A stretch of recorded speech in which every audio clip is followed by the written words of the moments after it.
First off, the deal's gone through. He's now at Fenerbahce. City have now got Donnarumma. What do you think City are losing in their build-up when Ederson isn't there? Well, obviously Ederson's one of the best on-ball goalkeepers in the world, so that's what they're losing, and that won't be replaced by Donnarumma. But I guess my instinct immediately is to start thinking, right, what is it about the trends in world football that have led to this kind of transfer happening, right? Presumably letting Ederson go and bringing in someone like Donnarumma in terms of what they offer as a profile means that there's something going on here beyond sort of like-for-like replacements. I don't think that the club will be bringing in Donnarumma expecting him to replicate the sorts of things that Ederson is doing. But yeah, I think that's kind of where I'm having to rack my brains a little bit, because I think that the temptation here is always to think, oh, the club must know what they're doing to do this kind of thing. So what have they seen in the tea leaves of modern football to want to go in this direction? I don't think that's necessarily always true. I think sometimes clubs do make these kind of decisions and then they can look poor in hindsight. I guess Man City have the example of like Calvin Phillips as someone who's right there, who you could argue. I know there's a lot of people who like to say, the club have decided to do this, Guardiola's decided to do this, the coaching staff are on board, therefore there can be no argument that this isn't the right thing to do. It could potentially be a bad decision, but I think that there will be some kind of maybe deeper argument going on about where the future is going, and that future is going to be what is the future of build-up? What is the future of in at the elite game at the Premier League level? What do we need our goalkeepers to do in order to sustainably achieve the things we want to do in possession? And I think that's the question we sort of have to dig into a bit today in answering the question about why go for Donnarumma as a replacement for Ederson. How much has Ederson affected what the Premier League does in terms of build-up? Because you look at certainly the sort of upper mid-table teams now. Your teams like Brighton and Bournemouth and those sorts that always seem to bloody the nose of the top-end teams these days. It almost feels now that if you want to have some sort of progressive play and play a possession style game with progressive build up, you have to have a goalkeeper that is part of that. You can't do it with your traditional shot stopper. Yeah, and again, it comes back to what we were talking about before. When you're talking about build up, I think people fall into the trap of thinking about build up in ideological ways a lot of the time, right? Which is build up is just passing it around a lot on the back, and often that can be like seemingly needless, and it can go wrong, and when it goes wrong it's embarrassing and bad, and you're like, you've shot yourself in the foot. But if you break down what you want your goalkeeper to do in build up, it simply is to start the play going. I mean, the Spanish speaking sides call build up like la salida, right? The exit, and that's all it is, right? It's you exiting from the position where you have to restart the game with the goalkeeper and getting the ball into another situation. There's plenty of different ways you can do that. There's plenty of different ways that teams are trying to do that in the Premier League. And I agree with you, like obviously in the post Pep Guardiola sort of high era received wisdom, people were thinking in terms of, positional play, like moving the ball through the first few thirds in order to arrive at the final third in a very particular way. But I think we're a long way away from that now. There's a lot of teams who don't really worry too much about, I guess, what you would call a clean exit approach to build up, which is you want to retain possession. You want to possess the ball in certain areas that allow you to arrive in the final third in a certain way. I think we're moving away from that. Even teams like, I think Liverpool are really interesting in this respect. I think if we learned anything from the Liverpool-Arsenal game at the weekend, it's that for Liverpool, build up for them is moving from unsettled possession. So that's the goalkeeper or one of the centre-backs having to kick the ball off from the 6-yard line into settled possession, which is the back line have the ball and they're able to move the ball around that back line and decide when the moment is going to be when they're going to trigger their passes forward into space that the teammates are creating, right? So build up then becomes about possessing the ball in deeper areas, allowing your team the space and time to generate favourable attacking conditions. That's very different, I think, from what what Guardiola would have been wanting to do, 10 years ago, where it was more about positional play, right? It was like working your way through opposition blocks, finding pockets of space, moving the ball through lines of pressure, and eventually either playing through the block and generating attacks in that way, or forcing the opponent back until you've got territorial advantage, right? Where you've squeezed the opponent into the penalty box, and then you work on breaking down that low block, however you have to do it. So yeah, I think that we are moving into a world where that Guardiola reality of using positional play to basically dominate possession and force teams essentially into doing exactly what you want has gone away. Teams are now way more man-to-man focused, and the reason why they are man-to-man focused is because of Guardiola basically making passive zonal systems redundant. So the big question, I think, going forward is like, what does this man-to-man reality look like? Because it's not about finding pockets of space in zonal structures anymore. It's about when you're building up, you're trying to generate separation from your marker. And that's a very different kettle of fish for a build-up situation. If you watch Premier League games these days, most weekends what you'll see is a lot of the time teams working around the back and then trying to play it into space in the middle, and the ball receiver having the opponent who's marking them just go right through the back of them. Happens over and over again. The good example from the weekend is Virgil van Dijk going through the back of Zubamendi to win the ball high up against Arsenal. That's the reality, is that now the out of possession landscape has changed, so that the in possession landscape has to follow suit, and that following suit is how do we generate separation from play. It's very hard to do, which is why a lot of teams now are now way more likely to go long, go direct. So yeah, I think that's what's interesting. The directness thing is interesting though, because like in terms of what Ederson can provide, his direct kicking is so different to so many other goalkeepers. It's so much flatter and so much more kind of delivers it with so much more kind of like directness, if that's the best way to say it, because it doesn't float its way down the pitch. It's driven at just overhead height to Haaland or to whoever. And that'll be a big weapon for City to lose then, I guess. Yeah, for sure. And I think it's worth saying that, there's goals being scored this season by City. One of the Wolves goals, was it the third goal where Reinders recycles the ball back, ends up back at Trafford, and they baited the press forward, and then Trafford goes direct to I can't remember who he goes direct to. Maybe it was back to Reinders, yeah. It was back to Reinders, was it? Yeah.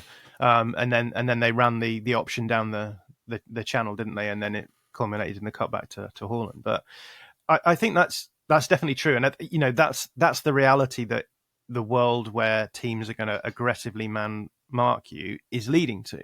And that idea is that if you can then bait the opponent forward, because they are going to be man to man, so you can manipulate their position, then you are going to create space in behind, and you're going to produce 1v1s generally. And if you've got a player like Haaland, we saw it against Chelsea in a number of the games that you played against them last season, where because Chelsea were going man to man, you were just able to isolate Haaland against, it was Trevor Chalobah in the second game.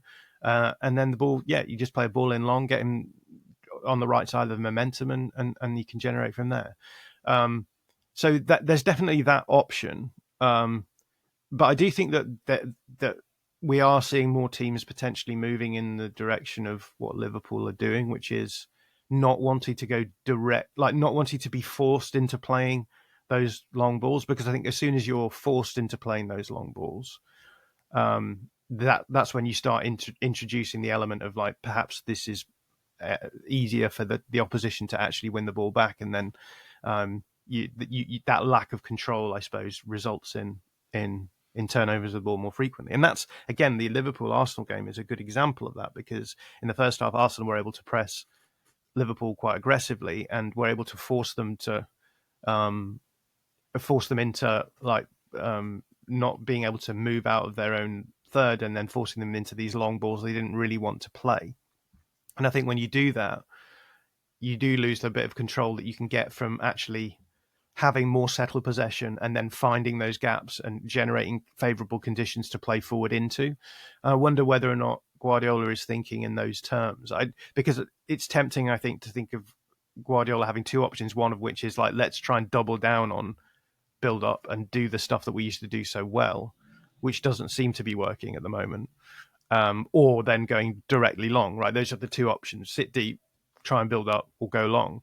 What if there's like a secret third way where you can do what Liverpool are doing, right? Which is use your build up as your early build up as a way of getting settled possession and then deciding what to do from there. At the moment, I think that depends on what teams are willing to do to you. So with Arsenal pressing and having good access to Liverpool in the first half this weekend, Liverpool weren't able to do that. And what they actually did in the second half was they emptied out their build-up. The temptation is to overload in your build-up, right? Because then you'll have more players than the opponent, easier to keep the ball. But actually what that did is it just gave Arsenal easier access to all of the best, I guess, the best technical players that Liverpool have in terms of build-up. What they did in the second half was they pushed players forward, so they pushed the fullbacks up. They pushed one of the midfielders high, and then had Gravenberch dropping out further away from his marker. It created a huge amount of space, and it's a scary thing to do because, like, if you lose the ball in that situation, you're in trouble. Yeah, you're in trouble. Yeah, but what it does do then is that it does two things. One of which is it makes it much easier for you to actually generate that first level of possession, that settled possession that you need. But it also gets more of your players forward, so that if you are forced to go long into these risky scenarios, you're better structured for counter presses as well. So I wonder if that's maybe the direction we're moving in, which is almost like a much more efficient form of build-up, where it's like we're not going to try and hold the ball in intricate ways and work the ball through lines of pressure like we talked about before. This is simply about getting the ball under control out of a restart situation, and then generating the ability to get the ball forward into areas where you can be dangerous. Doesn't feel very Pep Guardiola, but it's the way that modern football is going. And we've had enough interviews with Guardiola in the last year or so where he's talked about the reality of modern football changing, that maybe he is going to try and evolve his style a little bit. Yeah, I'm interested how that kind of fits with City's transfer business, not just this summer, but kind of certainly since they won the treble in 2023. There's been a lot of criticism from City fans that they haven't really strengthened from a position of strength. They haven't done what Liverpool have done this summer, basically, and gone out there, got the best players for the positions that they could have done. And you look at the kind of the profile of player that City have signed in the last 2 or 3 years. There's been a lot of ball carriers, a lot of risk takers. When you think of what a traditional Guardiola signing would be, it would be someone who's good in the small spaces, someone who's good in keeping possession and can kind of work those openings like a lot higher up the pitch and keep things settled. What do you make of City's transfer business over the last few years in that regard? You look at, you look at players like Ryan Cherky recently for this summer, who is, sadly injured for the next couple of months anyway, but so we won't see too much of him. But you've got players like him, and that going back a couple of years, Jeremy Doku, Savinho, players that kind of are much more inclined to carry the ball. I think the really interesting thing about the ball carriers is that he's brought in loads more players in central areas to do the ball carrying stuff, right? So Kovacic was brought in with that mindset. I think Matheus Nunes was brought in with that mindset, and it hasn't worked out. Tijani Reinders is another example of a player who can carry in the central spaces. I think all of this boils down to what we've been talking about, right? It's the reality of in possession play has changed. There's fewer like small spaces players because teams are not being able to sort of generate those small space scenarios because you're constantly being man marked, right? So you don't find pockets because those pockets are now no longer almost an issue. So I think that all of this is to say that what we said before about Guardiola being aware of the reality of modern football is true. I think he recognised this 2 seasons ago and was already trying to make changes on the basis of that. But I think that for me, perhaps the bigger question is maybe the physicality aspect, because I feel as though everyone in the Premier League now has just gone massive, and it's easy to do that, right? When the reality is that you're going to do a lot of man-to-man out of possession stuff, everything then becomes about duels. It doesn't matter how good you are as a technical player if your opponent can get close enough to you and to club you in the air. Yeah, yeah, right. I've spoken to Premier League coaches in the last week where they say you can coach this stuff as well, right? It's like you coach either win the tackle or you kill the player, basically. So you're going in there and you're either going to win a foul or win the ball. It doesn't matter how technical you are as a player. In that reality, like you're going to lose every time almost. And that's why, as we said before, generating separation is a really good way of doing that. One way of generating separation is through ball carrying. So that's why I think Guardiola was aware of the fact that, look, what we need to have is not just players who can pass through lines of pressure, but players who can break through lines of pressure and then carry the ball. Because if you're in a man-to-man world, then that means that someone in the, marking behind the first few lines of pressure has to break with their marking responsibility to then cover the player who's now free. But yeah, I just feel as though like a lot of the players that City have now are just not at that level where, when it comes to dueling, they're up to snuff. So I don't know. I feel like, you've got Doku on one side, you've got Ryan Aït-Nouri behind him. We saw against Wolves that channel was being targeted for definite. And yeah, Rico Lewis as a fullback, etc. And look, these are all players who I love. I think they're all brilliant technical players. But the reality is that when they can get knocked around, yeah, when you're playing in that man-to-man reality, you're going to get stomped every once in a while. And right now, it doesn't feel as though you're getting the trade-off in the in-possession side of things to justify the out-of-possession like flimsiness that sometimes seems to be there. So yeah, I think for me, that's the big question with City's recruitment is it doesn't feel like they've really gone for a really physically elite option.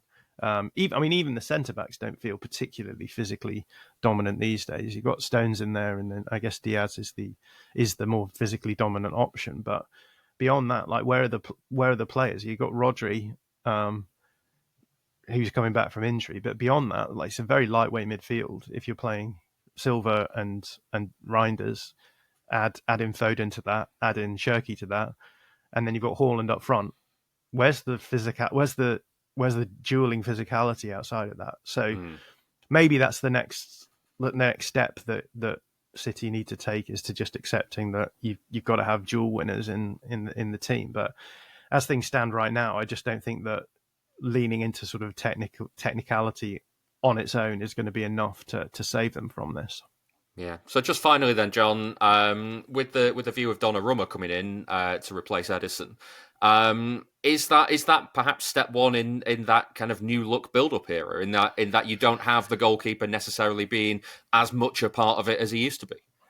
Yeah, it's hard to know, because I still think that the goalkeeper, the technicality of the goalkeeper is always going to be important for what you can achieve. It's worth saying that like this is all contextualized by the fact that Donnarumma has just won the Champions League with PSG, who are the most technical team in the world right now. Like, and again, like all of this stuff I've just been talking about with respect to dual winners, PSG are just like, they don't have a ton of dual winners in that team. Like their midfield is as flimsy as any that you'll see, right? So that's all by way of, I think, context. That I think there is potentially a way of being able to play in a technical team like this for Donnarumma that works out. And interestingly, both PSG struggled against both Chelsea and Spurs when both of those teams went pretty physical on them in certain phases, and they went man to man and they went aggressive attacking in behind. Right, that's what you do against City, and I think as well, you could make the argument that PSG is the next logical evolution of like Pep's positional play in the modern age. So those are still the same issues that Pep and City are experiencing now is the same issues that PSG are experiencing as well. So that's one thing. I still think you need to have your goalkeeper to have a level of technicality, right? In order, if what I'm saying is true about like you want to get from unsettled possession into settled possession, you still need your goalkeeper to be good enough to be able to do that. But I do think that, yeah, I think maybe the emphasis is going to be like, we're not going to try and possess the ball deep a lot in the way that we used to, right? Which was about baiting presses up and then finding ways through the press. I think it's going to be a lot more about just getting to a situation where either you generate your settled possession or you then go long when you can't with the idea being that hopefully the opponent will have committed a lot of players forward, so there's a lot of spaces to attack. But the short answer to all of this is I don't know what they're thinking. It seems like a weird transfer to me. That shouldn't be worrying for City because like I'm just a guy, but like I think there's a lot of people out there who are like it is kind of hard to sort of deep what's going on in this situation, and I guess it remains to be seen what will happen from it. Be fascinating though to see how it all plays out. Yeah, and the one final thing, like Donnarumma, obviously very good shot stopper in recent months. I think he had a really good run, obviously in the Champions League as well. City conceding a lot of big chances, so. And they've gone for Trafford, they've gone for Donnarumma. It does suggest that they're sort of rejigging the balance to make sure their goalkeepers are going to be first and foremost good at shot stopping. So it could be as simple as that potentially as well.